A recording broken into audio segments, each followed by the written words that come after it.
2, 1. Hi, everybody, and welcome to another episode of Unique Genius in 33. We are starting to wind down. We've got a couple more months ahead of us, but I can't believe how fast this is flying and how far we've come. We are here today to talk to Bree from Ohio, who is here to talk to us all about her includer. And honestly, I couldn't think of a better person to bring on for includer, because as long as I've known her, it's the talent we probably talk about most. And so I'm super excited to hear what she has to share with us today. So Bree, take it away. Tell us about you. Make sure you include your top 5 and a little bit about what you do and where you are. Awesome. Well, Joe, thank you so much for having me on today. So a little bit about me. I live in Columbus, Ohio. I'm a wellness coach, so I do personal training, I do nutrition coaching, and all about helping women and people to really become their best self. And I think that my includer talent really actually speaks to this because of a lot of things I'm sure we'll talk about today. But my top 5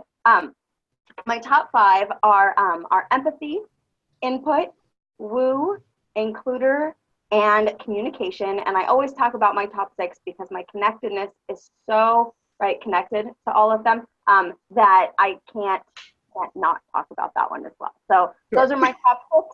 But includer for me is the one that really speaks more than any of the others. Yeah, I know. We've talked about it a lot. So if we were to look at what Gallup says about includer, people exceptionally talented in the includer theme accept others. They show awareness of those who feel left out and make an effort to include them. And from there, hold on one second, I'm going to read.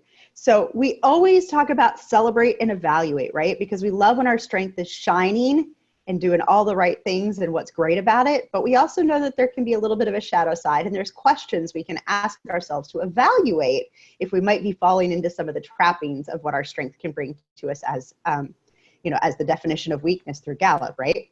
So Bree, for you, includer, you should celebrate that you are a natural team builder. You make others feel at ease, especially new people. Your acceptance of others as they are, and that you tend to fight for the underdog. Does that sound relatable to you? Absolutely. Without a doubt, right? Without a doubt. Yeah. And then if you want to evaluate if you might be falling into where includer is not at its best for you or tripping you up a little bit, the questions you could ask yourself is, am I being indecisive? Am I avoiding confrontation? Am I including the right people for the task at hand? Am I being overly generous? So how do those sound? Those definitely sound like challenges that I have had with my includer. Indecisive is definitely one that people feel like, yep, that's you. Well, and I know that because, right, you're always worried about whether you're including everyone. Absolutely. So right. I will never forget, there was a challenge, and I'm trying to remember the challenge that had been thrown out by one of my friends, and I can't remember what the challenge was at this point. But I had to. I remember what it was. So it was something where you had to tag somebody in Facebook. So it was a tag your top 5 people or tag this person, and over the next 10 days in a reading challenge or a book cover challenge. And I said, I can't even do it because I'm worried I'm gonna miss somebody. So there are definitely things that don't happen because if I can't include everybody, I'm not gonna do it. Right. So on the bright side, what do you love about your includer? How does it serve you? How does it serve others? So I think how it serves me and what I love about my includer. So my includer is, even though it's at number 4, it's one of my driving forces, right? So my includer combines with my empathy because I look at how do I include everyone. I think I used to be a teacher, and when I made the switch to being into fitness, a lot of that had to do with being at the gym and feeling like the only people that had a place were these like we all picture them, right? Our Jillian Michaels and our like hot bodies, and that's what you see in fitness ads. And they would drive me crazy because the average woman isn't like that. So I wanted to be able to include more people than that. My husband and I run an accountability group, and we were just talking about our vision for the future on it. And I said, I'm picturing like hundreds of people in this group. And he's like, well, I thought we would keep it to like 20. And I said, no, I want to include as many people as possible. So it's one of those things that it is something that I love because it means I get to meet lots of people. It means that when I am at a party, if I am with others, nobody's left out. It actually hurts my heart when people are left out. Right. And I'm sure that's exacerbated a little bit by your empathy, right? Like your empathy probably heightens that feeling that you have of what others might be feeling if they're left out. Absolutely. Right. Yes. So I can totally see that being heightened, with the empathy factor playing in there. And I want to say something because you just mentioned your business, and it's one of the things that I think is really at the core. And I don't think we've ever talked about this when we've been talking, but I think it's really at the core of why you designed your fitness business the way you did with Reality Bites training, right? Because Reality Bites, what came to my mind this morning was it's not one size fits all, it's one size fits you. Yes. Right. And while that could sound, I was like, you're going to take that tagline, go for it. Like, no problem. But when I was sort of thinking about how I was going to introduce you this morning, on a post, I was like, what I really do love about it is it's not a one size fits all training. It's a one size fits you. And that could sound like individualization because there is a lot of personalization to what you do. But the motivation behind it is not recognizing each individual necessarily for who they are. It's really about making sure everyone feels like they have a place at the table. Yes. Right. And that no matter where they are in their journey, there's a place for them to belong. Absolutely. And so I love that that's actually really at the core of what runs your motivation for your business. Yes. So what we were just talking about. So I just wanted to bring that up because I that's something we hadn't touched on, and it hit me today when we were really thinking about Includer and having this conversation. So flip side, we've heard that it can be a little challenging. And I'm going to ask an additional question that Wynn has put in the box here in a second, but where does Includer trip you up? What can kind of drive you crazy about your Includer? So this is one area where I'm going to kind of go in two different directions. Okay, so part of me, when I talk about my Includer and things that trip me up, the big part is this like compulsion to include everyone, which can be very difficult to include everyone, especially if we have a party at the house. It's how do you keep the guest list down? Because I want to include everyone. And then if everybody shows, then how do I make sure that everybody is having a good time? We actually looked around at one point. We were having a New Year's Eve party, and I looked around at one point, and I turned to my husband and I said, "Oh my God, we've thrown a party for introverts." And he said, "What do you mean?" And I said, "Oh, look at who's here." And it was something that was really telling to me that I am one of the most extroverted people I know. That's the woo and the Includer talking right there. But looking around at our friends that had arrived, they were all people that don't go to parties. They were people, like, they're not saying that they were all sitting by themselves on a couch or in a wallflower. But they were all people who really love that one-on-one conversation. They were people that would rather just hang out one-on-one. And so it's very interesting to me to see that I wanted to include everyone. And because of that, we ended up with a party of introverts. It was one of the best parties we ever had because people were totally content to be in their little selves. But it becomes a challenge for me because I want to be able to go around and talk to everybody. I want to make sure everybody feels like they're included. If somebody is feeling out, I will, gosh, my son had a party once, and had friends over, and he had one friend that walked out of the house, and I said, "Oh my gosh, what's wrong with her?" And so we went out, and I had to go out and talk to her, and she was like, I just feel like Sam has his new friends and I'm not with him. And I was like, well, how do we make you feel included? So that to me is a challenge on a daily basis. Right. The other side that's sort of a challenge that I don't know that I hear a lot of people talk about is the personal side of the flip side of the inclusion, which is the exclusion. Right. And I feel that keenly. Yeah. That was Wynn's question. She wanted to know if you struggle with not feeling included.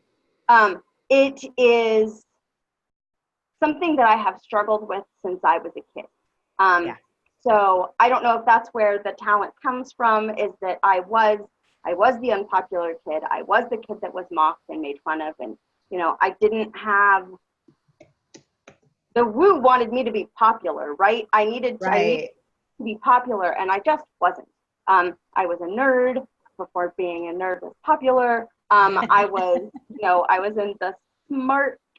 the smart kid. I was, overweight. I was younger than everybody else because I skipped a grade. So I was always on the out. I feel it keenly. Oh, yeah. I remember. I like, things are popping into my head now, and they're like, oh yeah, this.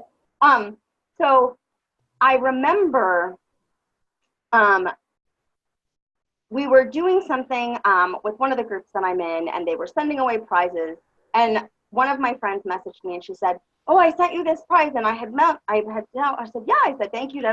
She's, no. What I want you to do is take a picture of yourself with it and post it on Facebook so people know that you got that prize. And I said, but I don't want to do that, because then it will make other people feel badly that they didn't get it because they were excluded. So it's something that really speaks to me is, if I am excluded from something, it is like a dagger to the heart. Right. I can appreciate that. And I can see a little stress. I want to kind of do a counter to that, because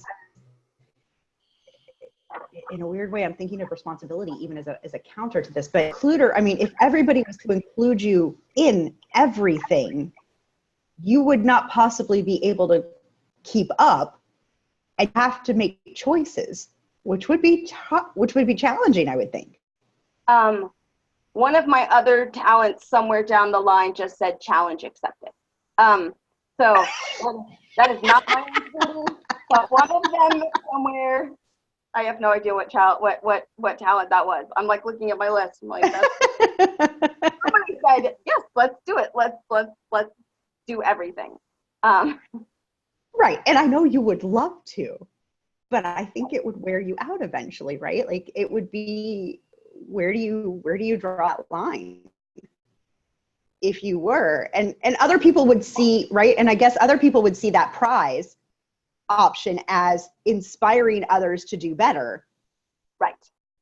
Right. Whereas you're like, but it means somebody didn't get a prize. So why didn't I get a prize? How come I wasn't asked to speak on this? How come you didn't think to include me? How come? And sometimes it may just be that I'm not the right person.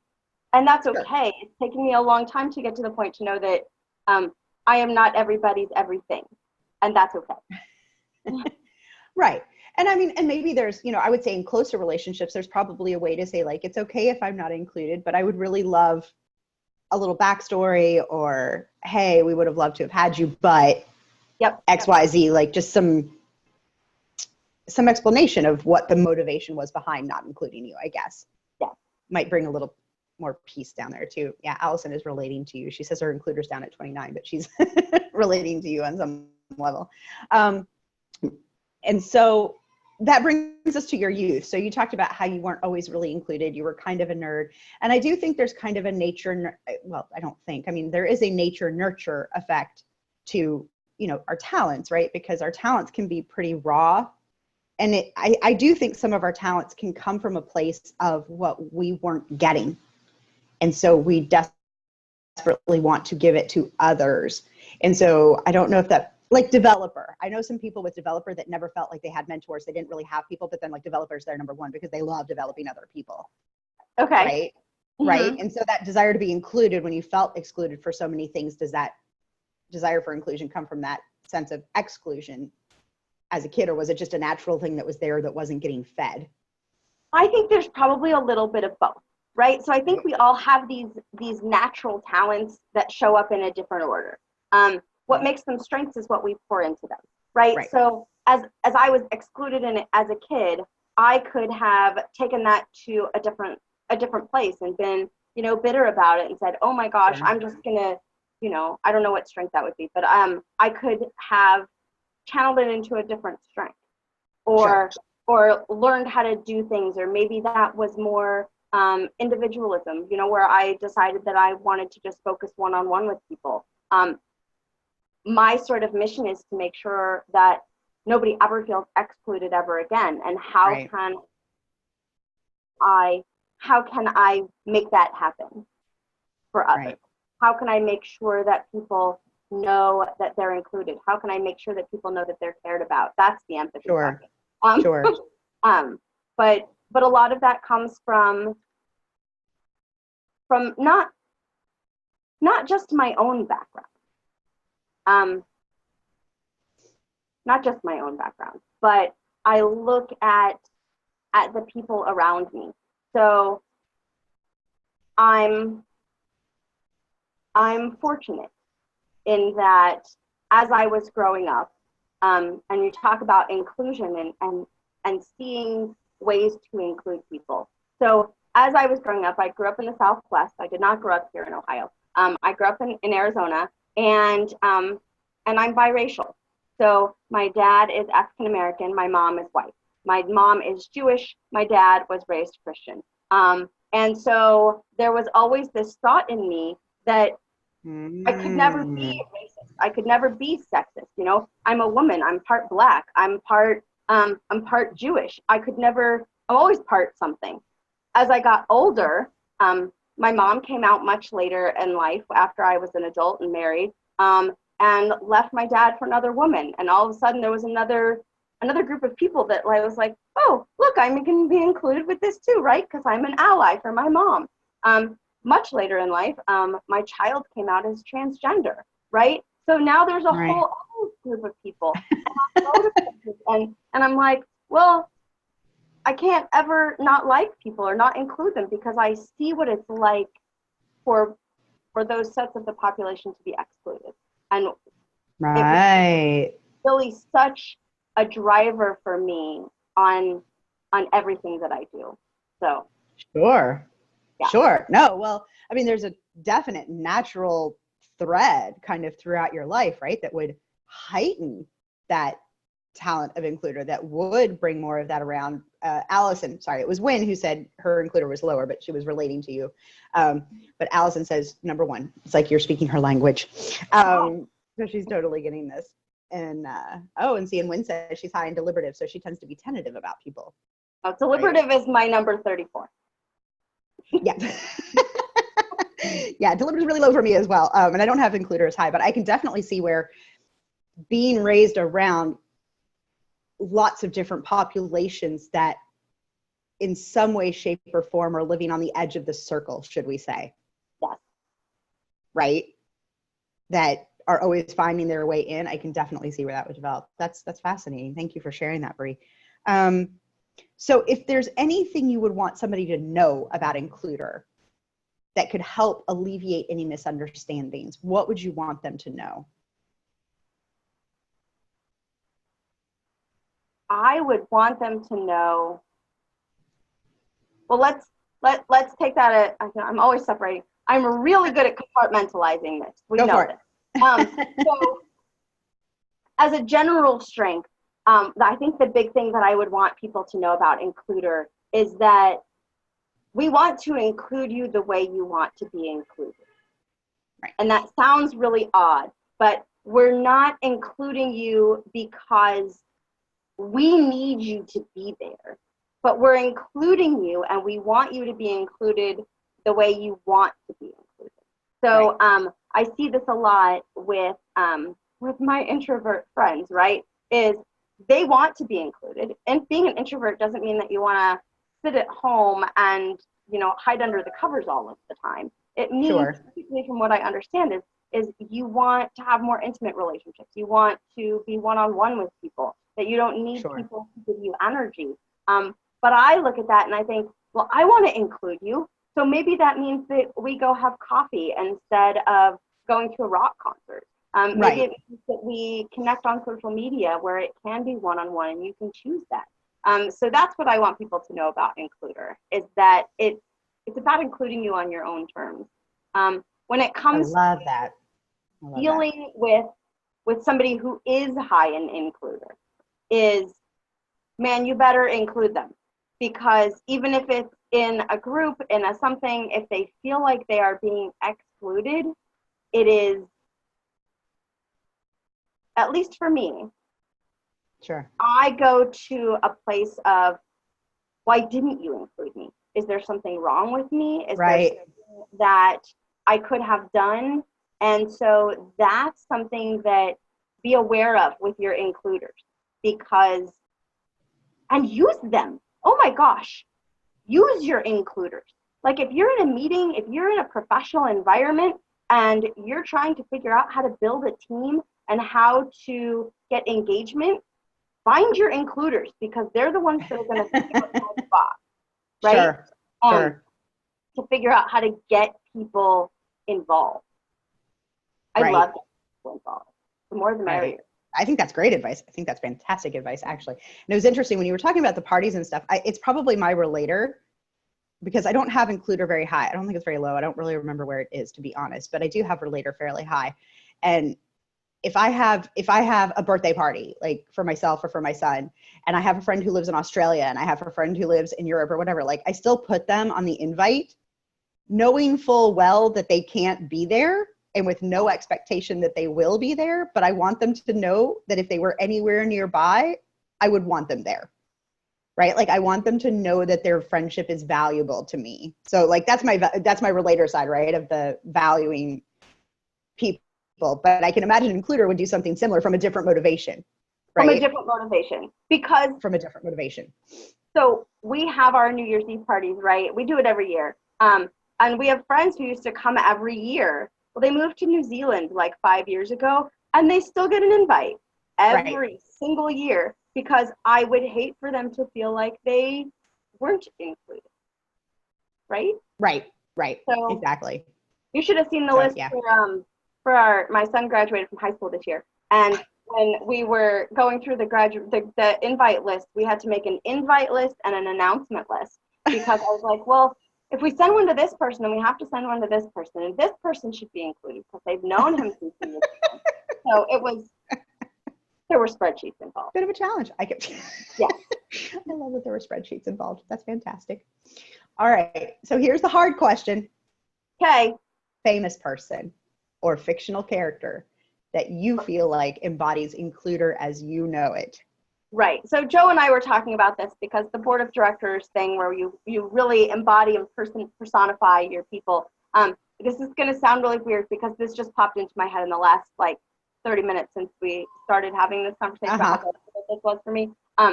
Is what makes it hard is that I want to include everything, right? So I want to make sure everything is there, and I don't want to miss something. But when I think of includer, I don't think of one person. So I kind of think of that silly meme with Oprah, right? Where she's like, and you get a car, and you get a car, and you get a car, and you get a car. And that's sort of how I see it, is we're just making sure that every single person is being heard in and gets it. So, and then we talk about, so one of the things that I love about includer is my includer talks to the rest of my strengths, right? And is so interwoven with them. I couldn't imagine includer without empathy. I'm sure it's out there, but I can't imagine it. One of the things that I look at is I always describe my connectedness as a spider web, right? It's a web that connects everybody. And I feel like my includer is what makes my spider web sticky, right? So if you come into my orbit, you're going to get stuck there, right? And because I want to make sure that you're included and you can't escape. That's Right. really downside. That's really sad. And you're not going to get away. You cannot get away, right? And the woo says, and like me. So, yeah.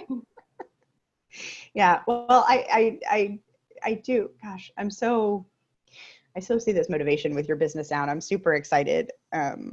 Just even more so because I love what you do. I absolutely love what you do. And I think we need more people like you out there doing what you do because of that sense of inclusion, that it really does feel inclusive in a way that isn't generic, right? People could run into the trouble of including others through genericness. Like if we talked about coaches and other people are like, oh, but I want to help everyone. No, but what does that mean? Right. Right.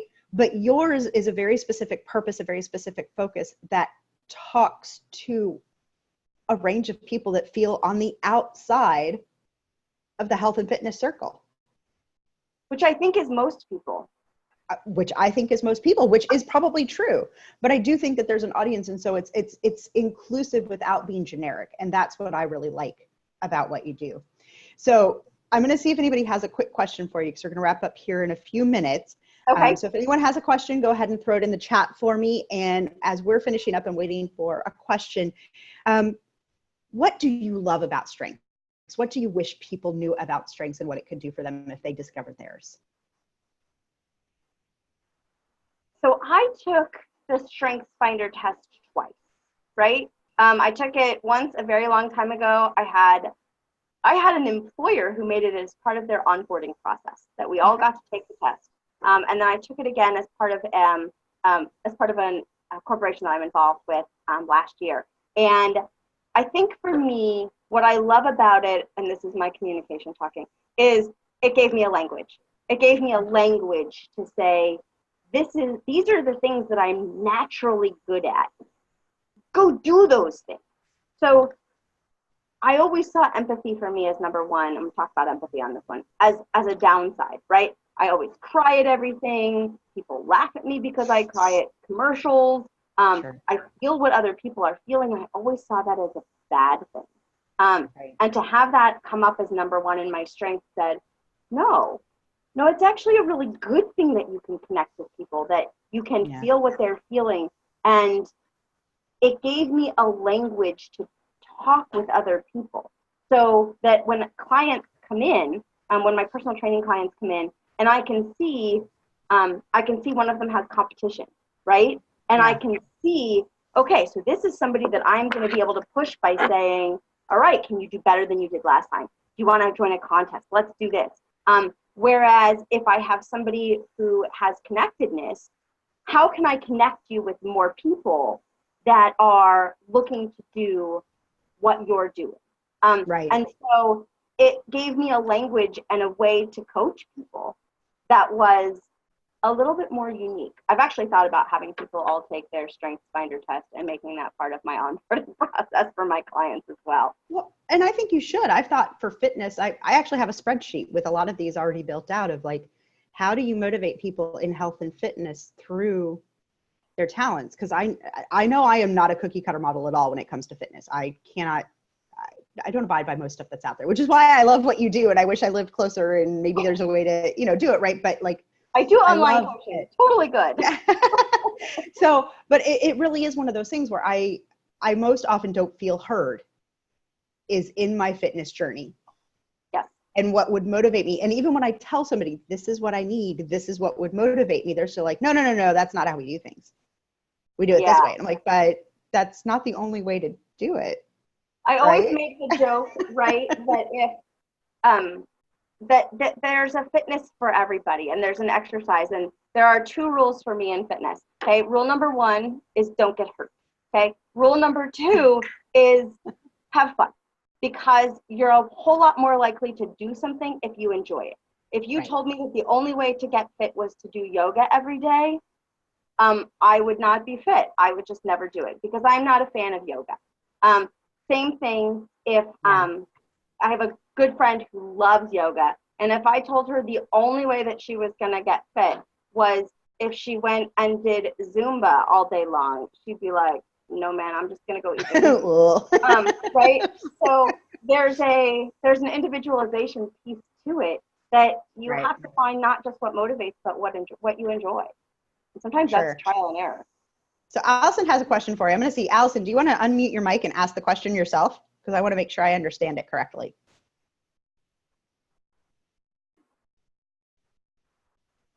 I know she took herself off mute. Can't hear you yet, Allison. All right, I'm going to ask her a question because we don't have a lot of time. I'm going to ask her a question because we don't have a lot of time, and maybe she'll get a chance to pop in. So she says, it sounds like you're great at individualizing your connections with others, but do you ever find that some people might find it insensitive or generic and not feel special? So that is something that I struggle with because I know that it comes from a place of love and connection and empathy. But I do think sometimes that it may come across as generic. It was one of the things that I don't want to use the word struggled with. I don't think that's the right word. But it's definitely a challenge as I grow my business. Because my mentors in the business are not empathy and includer. My mentors in the business, I am attracted to you strategic people. And I don't have a strategic bone in my body. So I look at those things, and to me, the advice that I have gotten from a lot of people that I've worked with has been generic. And unfortunately, it has turned people off. So I would say, yes, that's a problem as if I'm listening to other people. If I go with my heart and I lead from my heart, then it doesn't come off as generic at all. I would just like to say, what do I always tell you to do? You tell me to lead from my heart, right? I tell you to lead from your heart, be you. Right? Because that's what people love about you. Yes. That's what I love about you. And I think one of the things that that we kind of talk about with includer and being generic is my includer sometimes fights with my woo. Okay? Sure. Because my woo wants everybody. Everybody. So come, be, just yes. And my includer says, wait, I can't deal with that many people at once. Hold on. And when I very first started along with building the Reality Bites training and building the online part of the business, I looked at other people and I said, well, they have a reach of like 20,000, 30,000. How do I do that? And then I realized that as I looked at my strengths and what I love to do as part of your program last year, Joe, is that is not my strength. That is not what I want to build. I would rather have 20 really in-depth clients than 30,000. We're only minimally engaged. Yeah, I totally agree with that. People always talk to me about upscaling my business, and I'm like, no, I'm pretty happy where I am. The accountability group is different. That's not really one-on-one, but for one-on-one, I max out. Yeah. Well, I just want to say we're just over our time. So we went a little over 33 today, but I just want to say, no, it's okay. This is great. I could talk to you all day. We've talked many, many times for lots and lots of lots of minutes, much more than 33. But I just want to say thank you so much for being a part of Unique Genius in 33 today.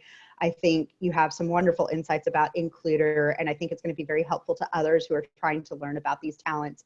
And for those of you out there in the world who are listening to this or watched it with us today, thank you, Wynn and Allison, for joining us today. And we will be back here next week with Intellection. I hope I have someone really special in mind for that too. And I look forward to sharing Strong Communities podcast with you on either Podbean, or you can now find us on iTunes. So just look for Strong Communities on iTunes and get your 1-minute podcast to learn more about your talents and others. Thank you so much and have a wonderful week.